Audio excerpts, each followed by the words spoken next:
Welcome to R2Z official team my dear student. मैं रुस्तम आलम। हम लोग आज हिस्ट्री क्लास 10th का हिस्ट्री लेसन नंबर 3 कवर करने वाले हैं, जिसका नाम है हिंद चीन में राष्ट्रवाद। ठीक है, हिंद चीन में राष्ट्रवादी आंदोलन। इसमें बहुत तगड़ा तरीका से हम लोग कवर करने वाले हैं आज इसको। चलिए ऑब्जेक्टिव स्टार्ट करते हैं क्वेश्चन नंबर 1 से।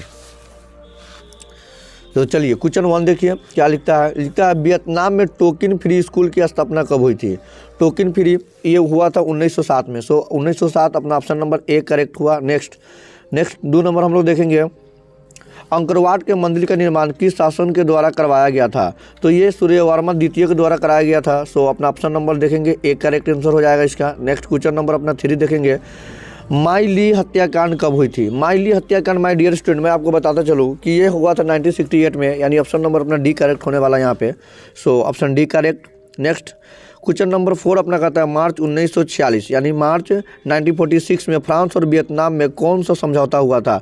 तो ये होनोई समझौता हुआ था। होनोई समझौता ऑप्शन नंबर कितना में दे रखा अपना ए में। अपना ऑप्शन नंबर 1 करेक्ट हो जाएगा ए। नेक्स्ट क्वेश्चन नंबर 5 देखते हैं। वियतनाम में रहने वाले फ्रांसीसी क्या कहलाते हैं? तो ये लोग कोलोन कहलाते हैं। ऑप्शन नंबर अपना बी करेक्ट होने वाला यहाँ पे, बी करेक्ट आंसर। नेक्स्ट है 6 नंबर क्वेश्चन। हुआ आंदोलन किस प्रकृति का था? तो हुआ आंदोलन जो था ये क्रांतिकारी धार्मिक का था। अपना 6 से option number D correct option हो जाएगा, डी करेक्ट आंसर। नेक्स्ट हम लोग आगे बढ़ेंगे क्वेश्चन नंबर 7 की तरफ, डी करेक्ट। क्वेश्चन 7 कहता है वियतनामी राष्ट्रवादी दल का गठन कब हुआ था? वियतनामी राष्ट्रवादी तो ये हुआ था ऑप्शन नंबर अपना बी 1914 में, यानी जिस समय वर्ल्ड वार स्टार्ट हुआ था 1914 correct answer option number B. Next option number 8 देखेंगे। वियतनाम के राष्ट्रवादियों ने किस वर्ष वियतनाम की स्वतंत्रता की घोषणा की थी? तो ये किए हुए थे 2 सितंबर 1945 यानी 2 सितंबर 1945। ऑप्शन नंबर 1 करेक्ट आंसर होगा। नेक्स्ट हम लोग आगे बढ़ते हैं। इसी तरह हम लोग सब्जेक्ट वाइज और चैप्टर वाइज सभी को क्लियर करने वाले ऑब्जेक्टिव को मेरा टारगेट होगा इस साल हम लोग का 400 plus concept clear to result clear के माध्यम से पढ़ेंगे। आप मेरे साथ कंसेप्ट क्लियर कीजिए और आपका रिजल्ट ऑटोमेटिक क्लियर होगा। नेक्स्ट क्वेश्चन नंबर हम लोग अभी कवर करेंगे 9।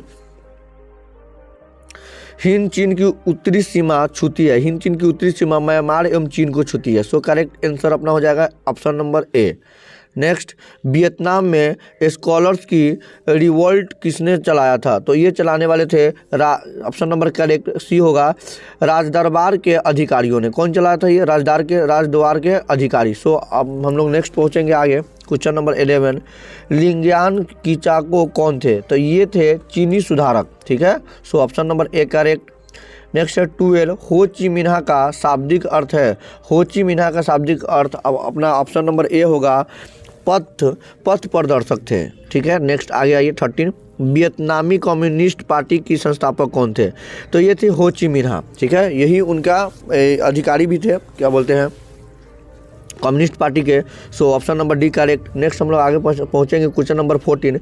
एकीकृत वियतनाम की स्थापना किस वर्ष हुई थी? तो ये हुआ था 1975 में। 1975 कहाँ दे रखा अपना ऑप्शन नंबर डी में। करेक्ट आंसर डी होगा। नेक्स्ट हम लोग आगे बढ़ते हैं 15 की तरफ। हिंद चीन के दक्षिण में है। हिंद चीन के दक्षिण में चीन का सागर पड़ता है। चीन का सागर ऑप्शन नंबर कितना में दे रखा है? बी में। बी करेक्ट आंसर हो जाएगा। नेक्स्ट है 16। निम्नलिखित में किस शताब्दी में काबूज का पतन हो गया था? तो ये काबूज का पतन 16वीं शताब्दी में हो गया था। करेक्ट आंसर होने वाला अपना बी। नेक्स्ट हम लोग आगे देखेंगे। मैं लोगों ने अभी क्वेश्चन किया था 16, अभी 17 देखेंगे। 1931 यानी 1931 ईस्वी तक वियतनाम विश्व का तीसरा बड़ा निर्यात देश बन गया। ये हो जाएगा चावल का। आपको पता होना चाहिए कि इस समय तक पूरा विश्व, पूरे वर्ल्ड में चावल का सबसे बड़ा निर्यात देश बन चुका था। अपना करेक्ट आंसर होने वाला बी यहाँ पे। हम लोग आगे बढ़ेंगे और आगे क्वेश्चन नंबर 18 दे रखा है। इंडो चाइना किस देश का उपनिवेश था? इंडो चाइना ये फ्रांस का उपनिवेश था। ठीक है, करेक्ट आंसर हो जाएगा बी। फ्रांस यहाँ पे अपने डेरा डाल रखे थे। नेक्स्ट है 19। होनोई समझौता किस वर्ष हुआ था? होनोई समझौता हुआ था मार्च 1946 में। ऑप्शन नंबर ए करेक्ट होने वाला यहाँ पे। ऑप्शन नंबर ए हो जाएगा इसका आंसर। 20 क्वेश्चन देखेंगे। 20 नंबर क्या कहता है? होनोई समझौता निम्नलिखित में से किसके बीच हुआ था? होनोई समझौता फ्रांस और वियतनाम के बीच हुआ था। करेक्ट आंसर अपना ए हो जाएगा। ठीक है, चलिए आगे बढ़ते हैं हम लोग। 21 क्वेश्चन करेंगे। निम्नलिखित में किस वर्ष रूस एवं चीन ने वियतनाम गणतंत्र को मान्यता दे दी थी? तो ये 1950 यानी 1915 में ये मान्यता प्राप्त हो चुका था उनको। सो करेक्ट आंसर अपना बी हो जाएगा। नेक्स्ट 22, मार्च 1946 1946 ईस्वी में फ्रांस एवं वियतनाम के बीच होने वाला समझौता को किस नाम से जाना जाता है? तो ये हनोई समझौता के नाम से जाना जाता है। So that is very simple, option number B correct answer. Next हम लोग आगे बढ़ेंगे। क्वेश्चन नंबर 23, उपनिवेश की स्थापना के पूर्व वियतनाम पर किस संस्कृति का प्रभाव था? तो ये चीन का प्रभाव था। ठीक है, सो करेक्ट आंसर हो जाएगा चीन। So option number C correct हुआ यहाँ पे। चलिए हम लोग इसी के साथ आगे बढ़ते हैं। जैसे कि चैप्टर के नाम है हिंद चीन में राष्ट्रवाद। हिंद मतलब आधा हिंदुस्तान का था और चीन मतलब आधा चीन का था, और वहाँ पर राष्ट्रवाद हुआ था कि ये मेरा है, ये मेरा है, इसी पर लोचा हुआ था, युद्ध हुआ था। आप लोग सब्जेक्टिव अगर पढ़े होंगे तो बहुत बेहतर तरीके से पता होगा। ये चैप्टर बहुत तगड़ा चैप्टर है। आधा एरिया चाइना का और आधा एरिया हिंदुस्तान का, और बाकी लोग आकर इस पर अपना राज कर रहे हैं। चलिए हम लोग आगे बढ़ते हैं इसी के साथ। Question number 24, French Indo China की स्थापना किस वर्ष हुई थी? तो सो अपना ऑप्शन नंबर करेक्ट होने वाला डी 1887 में, 1887 यानी 1887 में। डी करेक्ट आंसर होगा। नेक्स्ट 25, वियतनाम में कोलोन किन्हें कहा जाता है? तो वियतनाम में कोलोन फ्रांसीसी के नागरिकों को कहा जाता है। ऑप्शन नंबर सी करेक्ट होगा। तो अब हम लोग इसी के साथ 26 को कवर करेंगे। वियतनाम में यंग आनंद दल की स्थापना किस लोगों ने की थी? ये विद्यार्थी से मिलकर किया हुआ था। सो ऑप्शन नंबर डी अपना करेक्ट होगा। 27 देखिए, हिंद चीन क्षेत्र में कौन से देश आते हैं? हिंद चीन में ये कंबोडिया आता है, वियतनाम आता है, चीन आता है, थाईलैंड आता है। कंबोडिया, वियतनाम और लाओस आता है। सॉरी माय डियर स्टूडेंट, इसका ऑप्शन सी होगा। कंबोडिया, वियतनाम, लाओस, ये तीनों मिलकर ना एक हिंद चीन का निर्माण हुआ था। चलिए, अब आपको पता होना चाहिए कि अमेरिका इतना शक्तिशाली देश होने के बावजूद भी बहुत बेकार हरकत किए हुआ था अपने हिंद चीन पे। सो उनका स्थिति भी गिरा हुआ था और अमेरिका का सारा दुनिया ने थू भी किया हुआ था उस समय। चलिए खैर, ये तो सब्जेक्टिव की बात है। हम लोग क्वेश्चन नंबर 28 की तरफ बढ़ते हैं। अंकरवाड का मंदिर कहाँ स्थित है? तो ये कंबोडिया में स्थित है। सो ऑप्शन नंबर डी करेक्ट हो जाएगा। हिंद चीन वियतनाम उसी तरह की कंबोडिया वहाँ का एक भाग है। सो ये VBI है। अपना ऑप्शन नंबर डी करेक्ट होने वाला है। कंबोडिया में स्थित है। ठीक है, और ये कंबोडिया कहाँ है? तो हिंद चीन में है। क्लियर है, आगे बढ़ते हैं। नेक्स्ट है 29, हिंद चीन में बसने वाले फ्रांसीसी क्या कहलाते थे? ये कोलोन कहलाते थे। Option number C correct. Narottam Sinhanshu कहाँ के थे? तो ये थे हमारे कंबोडिया के। ठीक है, सो ऑप्शन नंबर डी करेक्ट होगा। नेक्स्ट है the history of the loss of Vietnam किसने लिखा? तो ये इसके राइटर का नाम था फान बोई चाउ। ठीक है, सो करेक्ट आंसर अपना बी होने वाला है। नेक्स्ट हम लोग आगे बढ़ेंगे। फान बोई चाउ के बाद हम लोग आगे बढ़ेंगे 27 देखेंगे। हिंद चीन पहुंचने वाले प्रथम व्यापारी थे?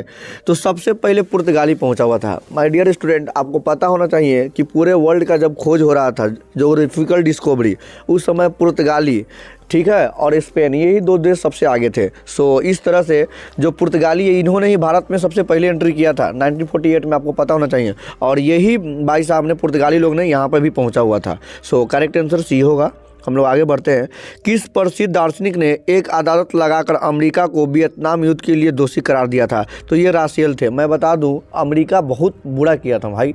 मैं कैसे बताऊं, यहाँ के लोगों ने ना एक ठान रखी थी। कहते हैं ना कि मान लो तो हार, ठान लो तो जीत। हिंद चीन के लोगों ने ठान रखा था कि अमेरिका को भगाना है, और लास्ट में अमेरिका ने एक्सेप्ट भी किया अपनी गलती को और भागा भी वहाँ से। सो ये रासेल ये इसका ये था, जिन्होंने अमेरिका को बताया था कि ये एकदम गलत है, अमेरिका इसका दोषी है। सो इसका करेक्ट आंसर अपना ए हो जाएगा। ठीक है, रासोल ने दोषी करार दिया था कि ये दोषी है। नेक्स्ट हम लोग आगे बढ़ेंगे। अपना क्वेश्चन नंबर 33, हिंद चीन क्षेत्र में अंतिम युद्ध समाप्ति के समय अमेरिका के राष्ट्रपति कौन थे? तो ये निकस थे। ये बहुत अच्छे व्यक्ति थे। इन्होंने ही बोला कि अब हम लोग लड़ाई झगड़ा को ख़त्म करेंगे और यहाँ से वापस जाएंगे। सो करेक्ट आंसर बी होगा।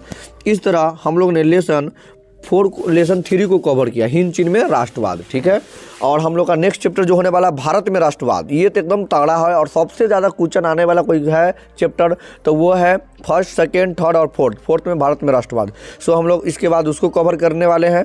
तो आज के लिए बस इतना ही रहने देते हैं। अगर आप नए हैं तो मेरे चैनल को सब्सक्राइब कीजिए, लाइक कीजिए, कमेंट करके बताइए कि सर इसके बाद कौन सा वीडियो आना चाहिए। सो आज भर के लिए बस इतना ही। Thank you for watching my dear student.